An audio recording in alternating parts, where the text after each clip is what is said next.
आज धरती पर देखती हूँ मेरी पूजा कौन कौन करता है, कौन मुझे मानता है। ऐसा सोचकर शीतला माता धरती पर राजस्थान के डूंगरी गांव में आई। माता शीतला गांव की गलियों में घूम रही थी। तभी एक मकान के ऊपर से किसी ने चावल का उबलता हुआ पानी नीचे फेंका। वो पानी शीतला माता के ऊपर जा गिरा, जिससे माता के शरीर पर फफोले पड़ गए। शीतला माता का पूरा शरीर जलने लगा। वो गांव में इधर उधर भटकने लगी और कहने लगी, अरे मैं जल गई, मेरा सारा शरीर जल रहा है, कोई मेरी मदद करो। लेकिन गांव में किसी ने भी माता की मदद नहीं करी। अपने घर के बाहर एक कुम्हारन बैठी थी। उसने देखा कि वह बूढ़ी माई बहुत जल गई हैं। उनके पूरे शरीर पर फफोले पड़ गए हैं और वो अपने शरीर की तपन को सहन नहीं कर पा रही। तब वह कुम्हारन बोली, माँ तुम यहाँ आकर बैठ जाओ, मैं तुम्हारे शरीर पर ठंडा पानी डालती हूँ।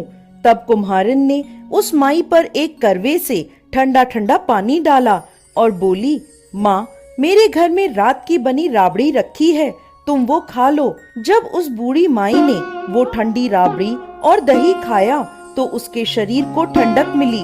तब वह बोली, बेटी मेरे सर में जुएं देख दे। जब कुम्हारन माता के सिर से जुएं निकालने लगी तो उसने देखा कि उनके सर के पीछे भी एक आँख है, जिसे देखकर कुम्हारन डर गई और वहाँ से भागने लगी।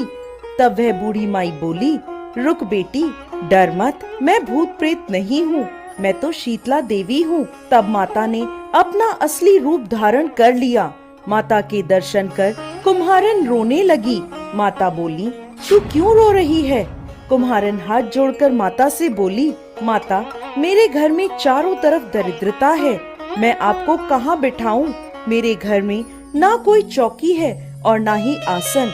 शीतला माता प्रसन्न होकर उस कुम्हारन के घर के बाहर खड़े गधे पर बैठ गईं और एक हाथ में झाड़ू और दूसरे हाथ में डलिया लेकर उन्होंने कुम्हारन के घर की दरिद्रता को झाड़कर डलिये में भरकर फेंक दिया और बोली, बेटी मैं तेरी सच्ची भक्ति से प्रसन्न हूँ, अब तुझे जो भी वर चाहिए मुझसे मांग ले।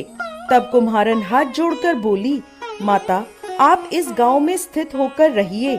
जिस प्रकार मेरे घर की दरिद्रता आपने दूर करी है, वैसे ही जो भी व्यक्ति फागुन मास की अष्टमी पर भक्ति भाव से आपकी पूजा करे, आपको ठंडा जल और ठंडे भोजन का भोग लगाए, उसके घर की दरिद्रता आप स्वयं दूर करें।